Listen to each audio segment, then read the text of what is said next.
Nakakainis, sobrang minalas ako sa laban na to. Tara, Che, kung sino-sino nilalabanan mo, testingin mo naman ako. Tara, malakas ka ba? Oo naman. Hirap na hirap ako dito guys kasi Nathan na naman yung kalaban. Ang masaklap pa niyan, naka-vengeance pa. Oo, mape-first blood ko siya dyan pero hindi ko yung labis na ikinatuwa. Ramdam ko na kasi ang mangyayari sa akin mamaya. Hindi ko ba alam kay Monton kung bakit ginawang marksman tong Nathan, image build naman. Kita nyo naman kasi lugi na nga sa sabayan, may vengeance pang panglaban. Pero sige, kahit alam kong ako'y lugi, tuloy pa rin. Sakit. Napapasabi na ako ng sakit at hapdi dyan guys kasi hindi ko na kinakaya. Ultimo sa maliliit na farm, ako ini-invade niya pa. Inantay ko lang mawala yung vengeance niya tsaka ako tinangkang pasukin. Nagtiwala ako sa aking inspire pero wala pa rin. Grabe ang kate. Alam kong lugi ako sa sabayan kaya naging play safe na ako. Bahala na kung sabihin niyang ako'y puro tago. Basta ang tangi ko lang magagawa ay dumepensa. Mag-aantay ng tamang panahon para palagan siya. Sinubukan ko siyang gulatin dito. Aray. Habang wala pa siya, pinilit kong kunin yung blue blob ko. Kapag ako'y kanyang naabutan, tiyak meron akong kalalagyan. Binilisan kong kuhain guys kasi alam kong pupunta yan dito. Nang mapansin niyang palakad-lakad ako sa harapan niya, hindi na siya nagdalawang isip para ako'y ultihan pa. Buti napakabilis ng aking darili para mag-switch ng item. Sarili. Narinig niyo yun guys, sabi ng mga manonood, ang bilis daw ng kamay ko. Sila na mismo ang nagpapatotoo. Binigla ko siya dito guys at napagamit siya ng Winchalant. Malaking advantage yun para sa akin. Kung totoosin, pwede ko na siyang pasukin. Subalit hindi na kailangan kasi kusa na siyang lumalapit. Napatakbo na nga lang ako dito kasi hindi ko kinakaya yung sakit. Imbis na ako'y umuwi, nanatili ako dito at nagpa-lifesteal na lang sa mga minions niya. Napa-Winchalant na naman siya dahil sa hapdi na nadarama. Kung may sibat lang sana ako, kayang-kaya kong pitasin yun. Pipilitin ko nga sanang habulin guys kasi tingnan nyo naman, napakalapit niya lang. Inaasar-asar niya pa nga ako Tingnan nyo, umi-emote-emote pa. Yun ang pagkakamali ko, masyado akong naging kalma. Sa pagkakataong ito, tinatayuan niya na lang ako sa loob ng base ko kasi alam niyang lamang na siya. Ulto man ang aming score pero alam nating lahat na sa kanya pa rin papabor. Bali sa mga nagtatanong nga pala guys kung bakit napakadaya ni Nathan sa 1v1. Una sa lahat, hindi ka pwedeng mag-Winchalant pag yan yung kalaban mo kasi nga mage item siya. Lalo pa ako napanghinaan ng loob kasi naka-vengeance siya. Kaya kung mapapansin nyo yung diskarte ko dyan, inaantay ko lang munang mawala yung Winchalant niya tsaka vengeance tsaka ako papalagan. Sa paraang yun, magiging patas ang laban.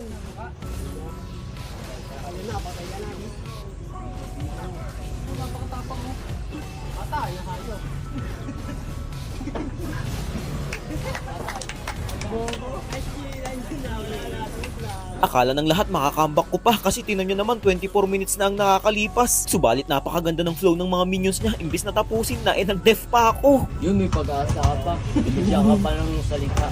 Ikaw pa isang tore.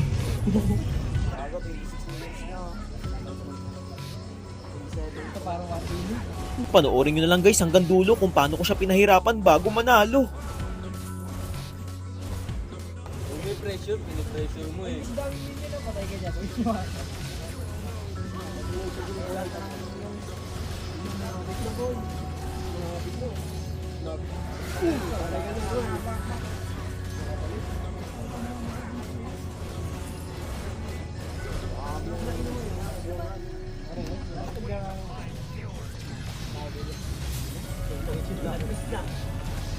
Patay ka. Balik yung buhay. Daya. Ayun na. Nagkakabay ako. Ayun na, Juice. Yun. Yun.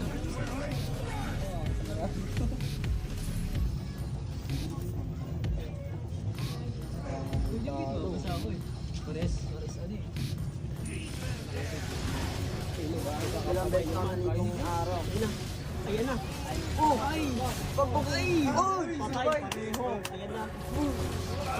Oh!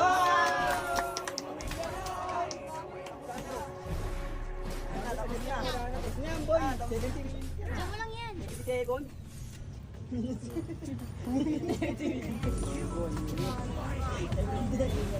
Nakakabahan si Carl eh. Kahit nababasa na siya ng ulan eh. Malungkot pala. Alam ko masaya. Different ka. Ako mga. Kali ba ba?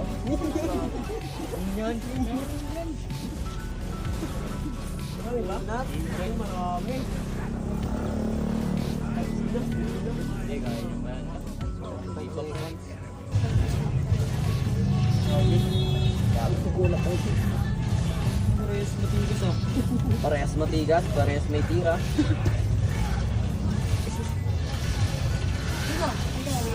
Ayan na! Ayan na!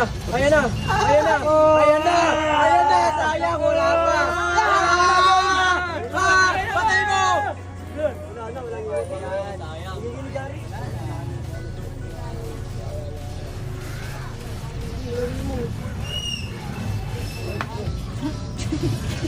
Ayan na! Patay na! Nag-frozen!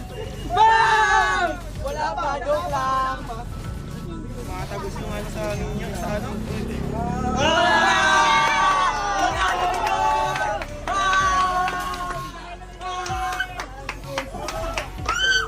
Umuwi ka na! Umuwi na kami! Umuwi ka na kami! Lakas!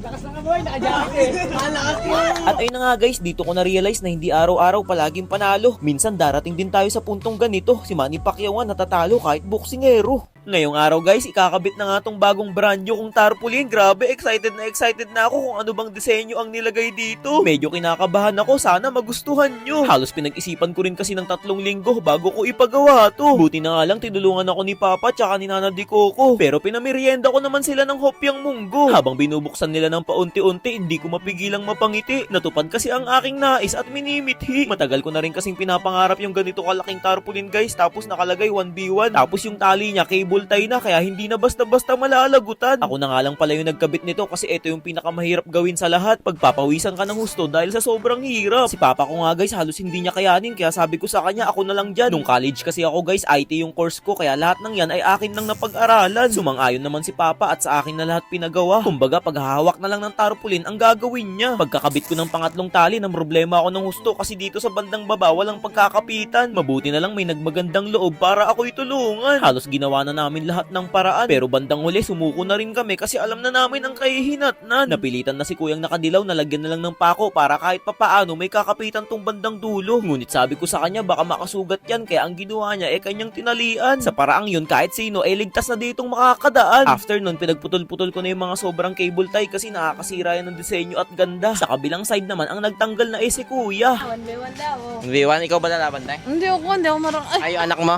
Yung anak mo? oo, yung anak ko daw. Napakarami na ring mga bata dito nag-aabang habang kinakabit. Talagang gustong-gusto na nila matapos. Hindi na sila makapag-antay ng lubos. Antayin nyo, wala pa kasing wifi guys eh. So papakabitan pa natin. Piso wifi. Ito nga pala yung piso wifi na i-install yan guys. Nung nakaraan ko pa yung gustong ipakabit kaso nga lang nauudlot. Pero kapag nailagay na to, malaking bagay ang may dudulot. At ayun na nga guys, ito na nga pala yung naging itsura ng pwesto ng 1v1 ko. Grabe, hindi ako makapaniwalang magiging ganito kaganda to. Ilang araw na lang, pwede na ulit kayo dumayo. Pero sana bago man lang kayo pumunta dito, mag-practice kayo kahit 1 linggo. Kasi ibang iba na ako ngayon kesa sa dating nakilala nyo.